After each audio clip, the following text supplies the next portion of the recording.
ऐसे समझना, जब तक एक ने कहा मुझे लड्डू खाना है, वो समय नष्ट किया ना, और एक ने सीधे आकर लड्डू खाना शब्द नहीं बोला, उठा के लड्डू खाना प्रारंभ कर दिया। एक व्यक्ति कह रहा है भगवान मुझे संपत्ति मिल जाए, इतना कहने में समय बर्बाद कर दिया, और एक ने सीधी भक्ति प्रारंभ की, उसका पुण्य बढ़ना प्रारंभ हो गया और संपत्ति बरसना प्रारंभ हो गया। इसलिए भक्त बन के आना, भिखारी बन के मत आना। आराध्यो भगवान जगत त्रय गुरु वृत्ति। हम उनको नहीं पूछते, हम उनको नहीं पूछते जिनको स्वयं डर लग रहा हो, अस्त्र सत धारण किए हो। हम उनको पूछते हैं जो निर्गंत खड़े हैं, अरहंत देव को, जिनको ज्ञानी जगत त्रय में कोई डर नहीं है, जगत त्रय में कोई भय नहीं है, जो जगत त्रय के पूज्य हैं। ऐसे परमात्मा की भक्ति करने से सताम संबताम सज्जन लोग उसको सराहते हैं। बिल्कुल सत्य है। यदि जिससे आप शत्रुता रखते हो वो भी अच्छा काम करके आए, मुख से तुम भले प्रशंसा नहीं कर पाओ, ईर्षा बस, पर मन में तो भाव आता कि अच्छा किया है, अध्यक्ष बराबर है कि नहीं, रावण से पूछना, इस बात की चर्चा रावण से करना। मालूम लंकेश जो है जब शांत होकर के अपने भवन में बैठता था तो मालूम क्या बोलता था, अरे गलती तो मेरी ही है, राम का क्या दोष, राम ने तो कोई अपराध किया ही नहीं है, मैंने ही अपराध किया है, धिक्कार हो मुझ पापी को। राम तो कितना चारित्मा मर्यादा पुरुषोत्तम है, ने रावण जैसा जीव राम की प्रशंसा करता था। राम के गुणों से रावण अप्रभावित नहीं था, राम के गुणों से रावण पूर्ण प्रभावित था, परंतु मान कसाय सीता को वापस नहीं करने दे रही थी। कोई क्या कहेगा, तुम हार गए, कोई क्या कहेगा, आप हार गए, ये शब्द बहुत खोटा है। कोई क्या कहेगा, तुम हार गए भूमगोचरियों से। फिर रावण क्या सोचता है, एक बार मैं युद्ध में राम को जीत लूं, फिर सीता को वापस कर दूं। ये कौन बोल रहा था, ये रावण नहीं बोल रहा था, ये रावण का मान बोल रहा था। ज्ञानियों, संसार में सद्गुणों की प्रशंसा नहीं करने देता है मान कसाय, संसार में सद्गुणों की प्रशंसा नहीं करने देता मान कसाय। हे मित्र, और संसार में सद्गुण नहीं करने देता नरक आयु का बंध।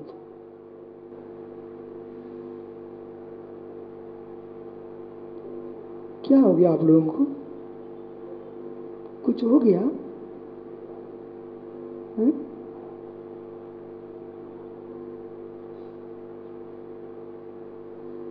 भैया पूछो समाज से, क्या हो गया इन लोगों को बेचारों?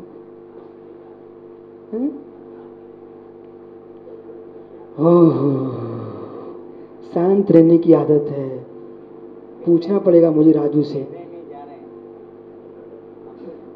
मालूम किशोर भैया कोई बहुत ज्ञानी बन के आया है, मालूम है उससे कहता क्या बोलता हूँ, तू ज्यादा पंडित मत बन, तेरी सत्यता का बोध मुझे नहीं है, तेरी सत्यता वो तेरी सासू की बिटिया को है।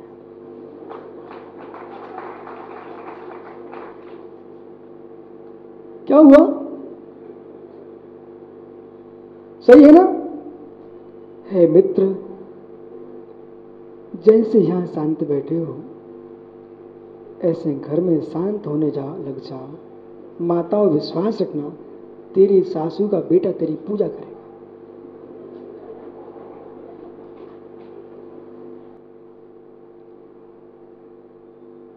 जगत त्रयवर्ती जो परमात्मा जिनेश्वर हैं उनकी आराधना करो, ध्यान करो। तीन लोक का स्वामी परमात्मा कैसा है, आराधना के योग्य है।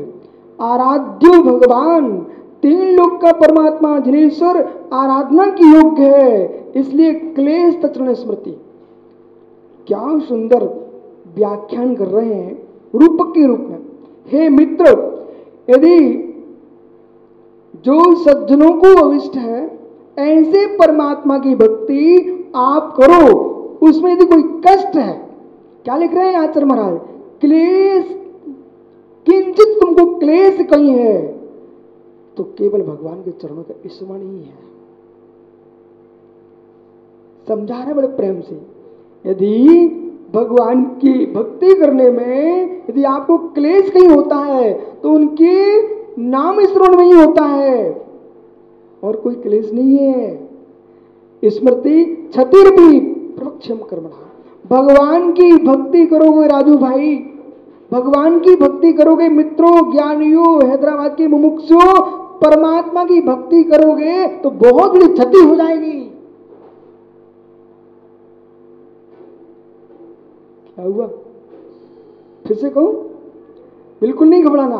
आप तो तब तक पूछते रहना, भट्टाचार्य जी ने क्या बोला पूछ लेना, तब तक पूछते रहने तक समझ में नहीं। मैं क्या बोल रहा हूं, भगवान की भक्ति करने से बहुत बड़ी क्षति होती है। भगवान की भक्ति करने से बहुत बड़ी शक्ति होती है। जो तुमने अनादि से कमा के रखा था वो सब चला जाता है। समझ में आ गया? भगवान की भक्ति करने से बहुत बड़ी क्षति होती है। जो तुमने अनादि से कर्म बंद करके रखे थे वो सब क्षय को प्राप्त हो जाते हैं और कुछ क्षति नहीं होती। भक्ति जिनाम खीरी पूर्व संचयम कम्मम। भगवान जिनेन्द्र की भक्ति पूर्व संचित कर्मों का क्षय कर देती है। अब देख लो भाई, करना कि नहीं करना। क्या लिख रहे? क्षतिरपि प्रवक्ष्यम कर्मणाम। भगवान तीर्थंकर परमेश्वर की भक्ति। प्रकाश झांझरी जी, मित्र सुन, देखा क्या महिमा होती सम्मान की। एक सिक्का न निकलता उसकी जेब से। कल उसने कलश ले लिया। देखो झांझरी जी, इनने ताली क्यों बजाई, ये लोग समझ नहीं पाए। क्या पुण्य का बंद किया तूने ज्ञानी। कभी लोग देखते नहीं वे माला पहना रहे थे।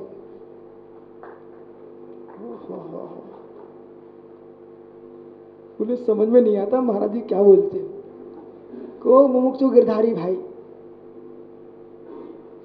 क्या पुण्य कमाया जीवन। ये सत्य है, ये सत्य है।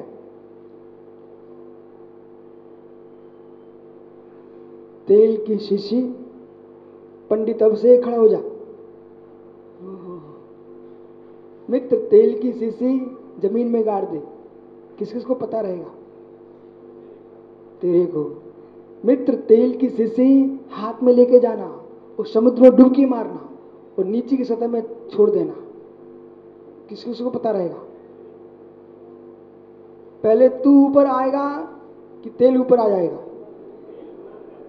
ज्ञानी समझ, यदि तेल पानी में छोड़ा है वो आप ऊपर आ पाने पर, लेकिन तेल ऊपर आ जाता है, भले नीचे दबा के छोड़ा था। ऐसे जो जीव पुण्य को छुपके करता है उसका पुण्य दे सबके सामने तेल की भांति फैल जाता है। बैठ जा मुमुक्षु।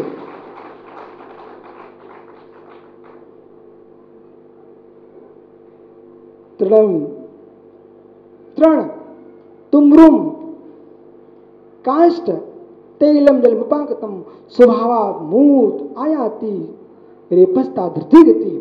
कातंत व्याकरण में लिखा है, जैसे रेप ऊपर की ओर जाता है, रेप ऊपर की ओर जाता है मित्र, इसी प्रकार से जल में डाली गई तुमड़ी कितनी नीचे छोड़ के आओ लेकिन ऊपर आएगी।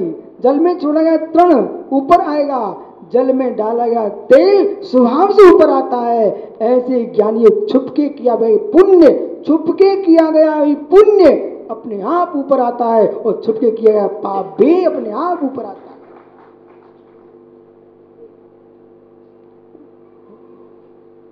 जैसी रेप की गति है वैसी इनकी गति है, जैसी इनकी गति है वैसी रेप की गति है, वैसे तुम्हारे पुण्य पाप की गति है। कितने सारे लोगों ने जिनकी तुम चर्चाएं सुन रहे, पेपरों में पढ़ लेते हो, टीवी पे आते दिखाई देता है, इनने पाप कोई तुम्हारे सामने नहीं किए, छुप के ही किए हैं, अपने आप बाहर आ गए। यानी गलित कुष्ठ, हेमचंद जी भैया, गलित कुष्ठ जिसको हो चुका हो, ऐसा पुरुष कितनी मोटे मोटे कपड़े पहन ले, गलित कुष्ठ जिसको हो चुका हो, कितने मोटे मोटे कपड़े पहन ले। हे मित्र, तुम कपड़े मोटे पहन करके घाव छुपा सकते हो, पर घाव छुपा करके दुर्गंध नहीं छुपा सकते हो। श्री पाल से पूछो, घाव छुपा सकते हो कपड़ों में, लेकिन दुर्गंध नहीं छुपा सकते हो। जैसे गलित कुष्ठ प्रकट हो जाता है, ऐसे मित्र तुमने छुप के भी पाप किए, वे गलित कुष्ठ के सामने प्रकट हो जाते हैं। वो पुण्य, पुण्य सेंट की शीशी, सुमित, पुण्य सेंट की शीशी, एक शीशी लेके आना इत्र की, और वो बज को पकड़ा देना, कहना इसको घर के कोने में छुपा के रखना। मित्र छुपा तो सकता है भाई, लेकिन सुगंध नहीं छुपा सकते हो। ऐसे मित्र किसी जीव ने पुण्य किया है, वो इत्र की शीशी के समान है। तुम कितनी उसको ढकना चाहो, पर उसकी सुगंध तो फैलती ही फैलती। पुण्यात्मा जीव के यश को कौन छुपा पाएगा, और पापी की अपयश को कौन छुपा पाएगा? बोलना ज्ञानी, भो ज्ञानियों, बोलो भो ज्ञानियों। मौन है क्या आपका? नहीं है ना? तो फिर बोलो भो ज्ञानियों। जितना हैदराबाद का पानी दूध पिया उतनी जोर से बोलो भो ज्ञानियों। अध्यक्ष जी बोलो, गला खुल जाएगा। भो ज्ञानियों, नहीं बोलोगे? भो ज्ञानियों, कितने ही छुपा के रखो, पुण्य का फल नहीं छुपता और पाप का फल नहीं छुपता। ज्ञानी किसको समझा रहे हो? इसलिए भगवान तीर्थंकर परमेश्वर की भक्ति करने से बहुत क्षय हो जाता है। किसका? पापों का। भगवान परमात्मा की भक्ति जो नहीं करता है, उसका बहुत क्षय हो जाता है। किसका? पुण्य का। बहुत बढ़िया, ऐसी व्याख्या आप यहां बोले ना पुण्य का, ऐसे घर में कहना अपने पति देव से, पापी सुन, अशुभ कर्म मत कर, पुण्य का क्षय हो जाएगा। वो कहे कि मुझे पापी कह रहे हो, बोले आपको पापी नहीं कर, तू तो देवता है, पर तेरी क्रिया पापी से पापी है। धन्यो, अपने लिए ताली बजा रहे हो, इसका मतलब क्या हुआ? साध्यम सिद्ध सुखम ज्ञान प्रमितम कालो मना साधना। ओहो, और क्या कह रहे हैं? हे जीव, साध्यम सिद्ध सुखम ज्ञान प्रमितम कालो मना साधना। क्या गहरा ग्रंथ लिखा है मालूम? जैसे कैमरे रखे ना, इनके अंदर क्या भरा जा रहा तुमको पता नहीं है, वही आप सीढ़ी लगा करके देखते तो तुमको दिखने लगता है। ऐसे इस जिनालय में, हैदराबाद के जिनालय मंदिर में ग्रंथों की अलमारियों की अलमारी भरी रखी हुई है मित्र। ये आत्मानुशासन में उसमें विराजमान है, परंतु जैसे सीढ़ी बंद है, पता नहीं क्या होता है, ऐसे जब तक ग्रंथ अलमारियों तो पता नहीं रहता, खोल के देखो तो ये दिखाई देता है। हमारे आचार्यों ने कितना पुरुषार्थ किया है, तब ग्रंथ लिखे हुए हैं। साध्यम सिद्धम किन प्रमितम कालो मन साधनम। हे जीव, कियत कालम, कितने काल तक, साध्य सिद्ध सुखम, जो अनंत की भक्ति है, जो तुमने साधना की है, उसका फल सिद्ध सुखम। अनंत की भक्ति करने से मित्र सिद्धों का सुख प्राप्त होता है। कितने काल में? अंतर मुहूर्त में भी भक्ति करेगा तो कल्याण हो जाएगा। अब भट्टाचार्य जी ने कहा था बच्चों को कहानी सुना देना, सुना दूं? हे मित्र, ओहो, भैया एक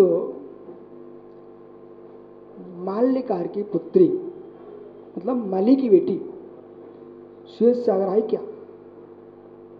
यानी एक माली की पुत्री पुष्प चुन चुन लाती थी, पुष्प चुन चुन के लाती थी और रानी के लिए कंठ का हार बनाती थी, रानी के लिए कंठ का हार बनाती थी, उससे उसको इनाम मिलता था। एक दिन फूल चुन के लाई वो, पर बीच का एक फूल खराब हो गया। मंत्री जी, एक फूल खराब हुआ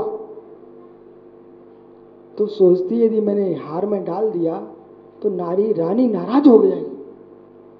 वो जहां से निकलती थी वहां श्री जिन मंदिर था, उस गली से निकलती थी।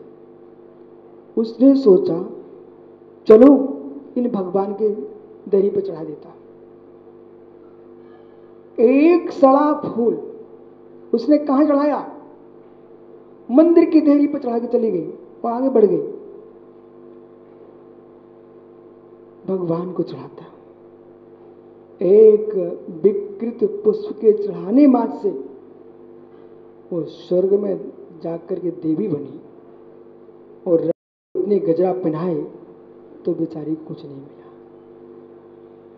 जब सड़ा फूल चढ़ा करके वो देवी बन सकती है तो मित्र तुम सुंदर सुंदर प्राशुक द्रव्य चढ़ाओगे तो अनंत कैसे नहीं बन सकती हो? इसलिए रोज पूजा करो,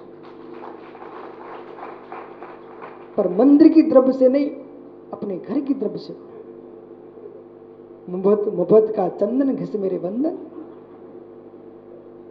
हाँ, मंदिर का द्रव्य से ऐसे भर के चढ़ाते हैं, स्वयं का कमाओ और स्वयं चढ़ाओ, स्वयं का कमाओ स्वयं चढ़ाओ।